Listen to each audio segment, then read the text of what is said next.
Welcome to the One Year Bible, November 14. The Old Testament reading, Ezekiel chapter 29, verse 1 through chapter 30, verse 26. On January 7, during the 10th year of King Jehoiachin's captivity, this message came to me from the Lord.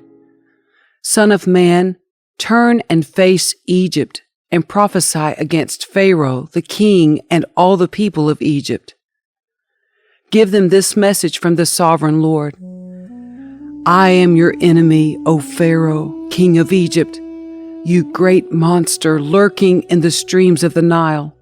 For you have said, the Nile River is mine. I made it for myself. I will put hooks in your jaws and drag you out on the land with fish sticking to your scales. I will leave you and all your fish stranded in the wilderness to die. You will lie unburied on the open ground, for I have given you as food to the wild animals and birds. All the people of Egypt will know that I am the Lord. For to Israel you were just a staff made of reeds. When Israel leaned on you, you splintered and broke and stabbed her in the armpit. When she put her weight on you, you collapsed, and her legs gave way. Therefore, this is what the sovereign Lord says. I will bring an army against you, O Egypt, and destroy both people and animals. The land of Egypt will become a desolate wasteland, and the Egyptians will know that I am the Lord. Because you said, the Nile River is mine, I made it.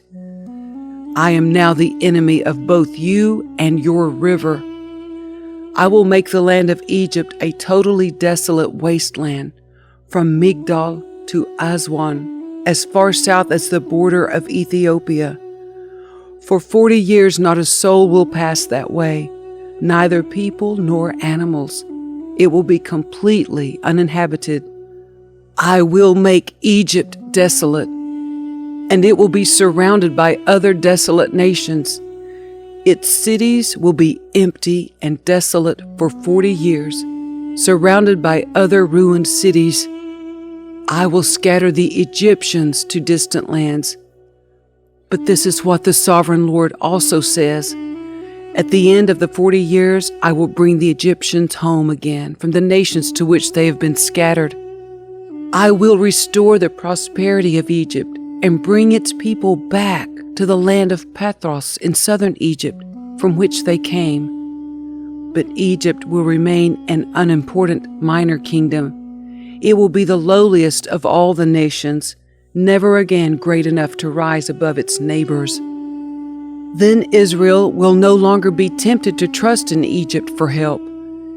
Egypt's shattered condition will remind Israel of how sinful she was to trust Egypt in earlier days. Then Israel will know that I am the sovereign Lord. On April 26, the first day of the new year, during the 27th year of King Jehoiachin's captivity, this message came to me from the Lord. Son of man, the army of King Nebuchadnezzar of Babylon fought so hard against Tyre that the warriors' heads were rubbed bare, and their shoulders were raw and blistered. Yet Nebuchadnezzar and his army won no plunder to compensate them for all their work. Therefore, this is what the sovereign Lord says. I will give the land of Egypt to Nebuchadnezzar, king of Babylon. He will carry off its wealth, plundering everything it has so he can pay his army. Yes, I have given him the land of Egypt as a reward for his work, says the sovereign Lord, because he was working for me when he destroyed Tyre. And the day will come when I will cause the ancient glory of Israel to revive. And then, Ezekiel, your words will be respected. Then they will know that I am the Lord. This is another message that came to me from the Lord. Son of man, prophesy and give this message from the sovereign Lord. Weep and wail for that day, for the terrible day is almost here, the day of the Lord, It is a day of clouds and gloom, a day of despair for the nations. A sword will come against Egypt, and those who are slaughtered will cover the ground. Its wealth will be carried away, and its foundations destroyed. The land of Ethiopia will be ravished. Ethiopia, Libya, Lydia, all Arabia, and all their other allies will be destroyed in that war. For this is what the Lord says: all of Egypt's allies will fall, and the pride of her power will end. From Migdol to Aswan, they will be slaughtered by the sword, says the sovereign Lord. Egypt will be desolate, surrounded by desolate nations, and its cities will be in ruins, surrounded by other ruined cities. And the people of Egypt will know that I am the Lord, when I have set Egypt on fire and destroyed all their allies. At that time I will send swift messengers in ships to terrify the complacent Ethiopians. Great panic will come upon them on that day of Egypt's certain destruction. Watch for it. It is sure to come.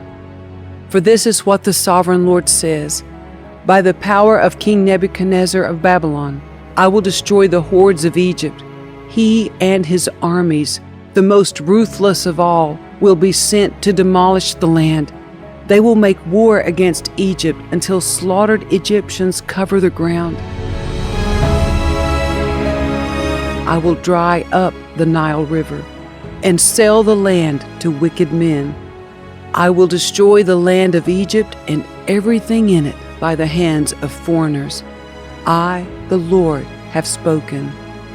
This is what the sovereign Lord says: I will smash the idols of Egypt and the images at Memphis. There will be no rulers left in Egypt. Terror will sweep the land. I will destroy southern Egypt, set fire to Zoan, and bring judgment against Thebes. I will pour out my fury on Pelusium, the strongest fortress of Egypt, and I will stamp out the hordes of Thebes. Yes, I will set fire to all Egypt. Pelusium will be racked with pain. Thebes will be torn apart. Memphis will live in constant terror. The young men of Heliopolis and Bubastis will die in battle, and the women will be taken away as slaves. When I come to break the proud strength of Egypt, it will be a dark day for Tahpanhes too. A dark cloud will cover Tahpanhes, and its daughters will be led away as captives. And so I will greatly punish Egypt, and they will know that I am the Lord.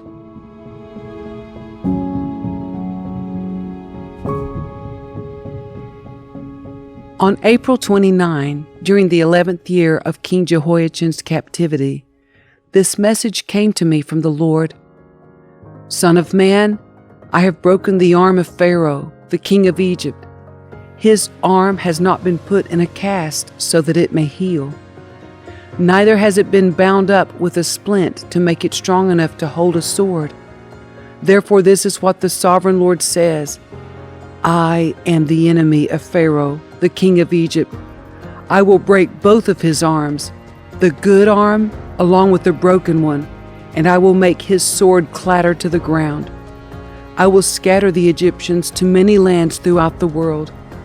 I will strengthen the arms of Babylon's king and put my sword in his hand. But I will break the arms of Pharaoh, king of Egypt, and he will lie there mortally wounded, groaning in pain. I will strengthen the arms of the king of Babylon, while the arms of Pharaoh fall useless to his sides. And when I put my sword in the hand of Babylon's king, and he brings it against the land of Egypt, Egypt will know that I am the Lord. I will scatter the Egyptians among the nations, dispersing them throughout the earth. Then they will know that I am the Lord.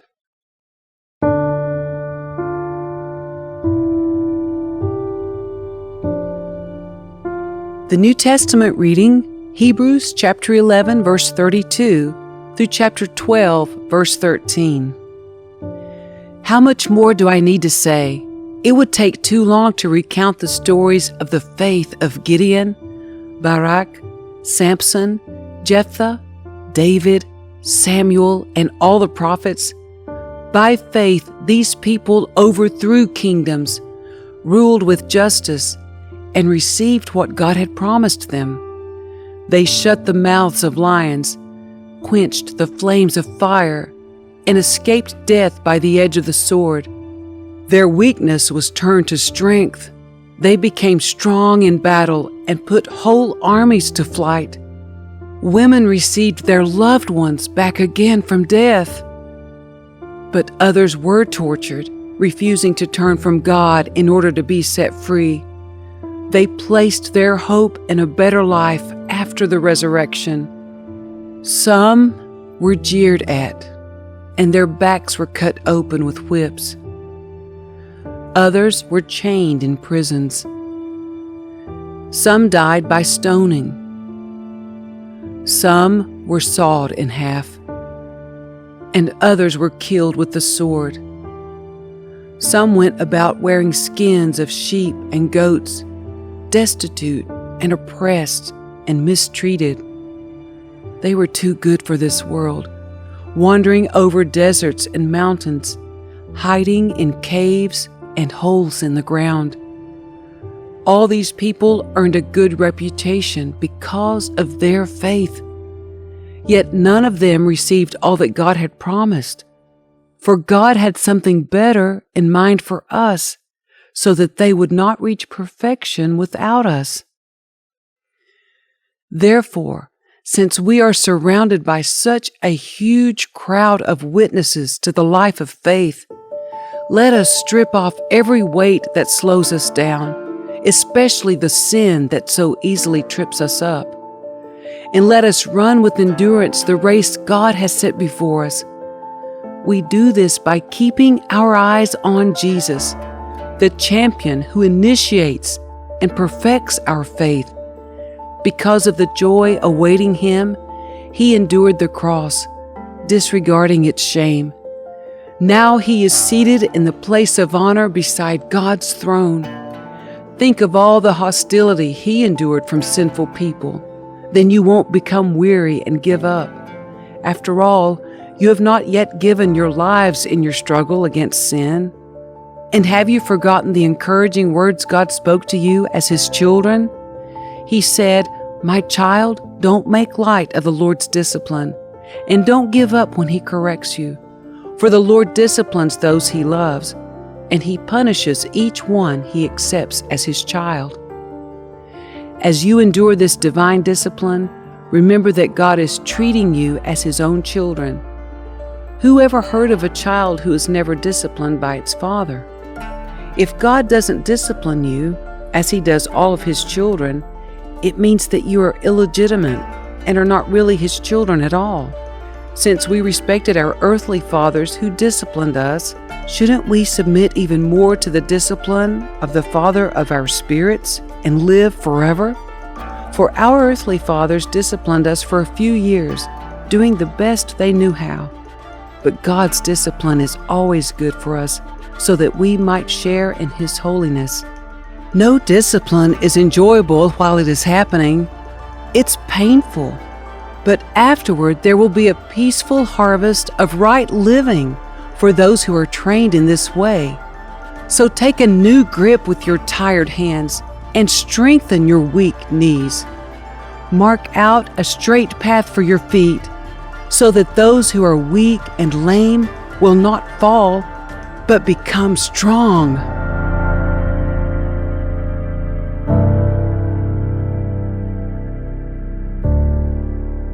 Psalm 112, verses 1 through 10. Praise the Lord! How joyful are those who fear the Lord and delight in obeying his commands. Their children will be successful everywhere.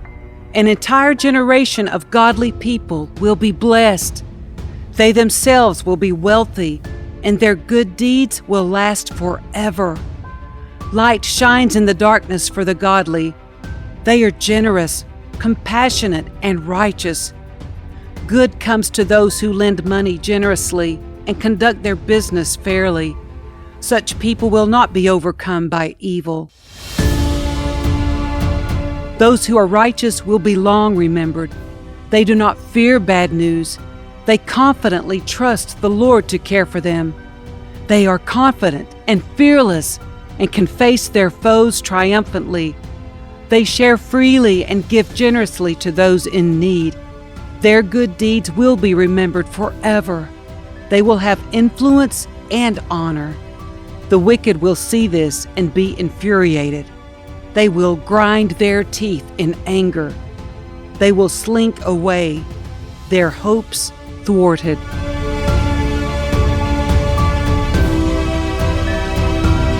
Proverbs 27, verse 17. As iron sharpens iron, so a friend sharpens a friend.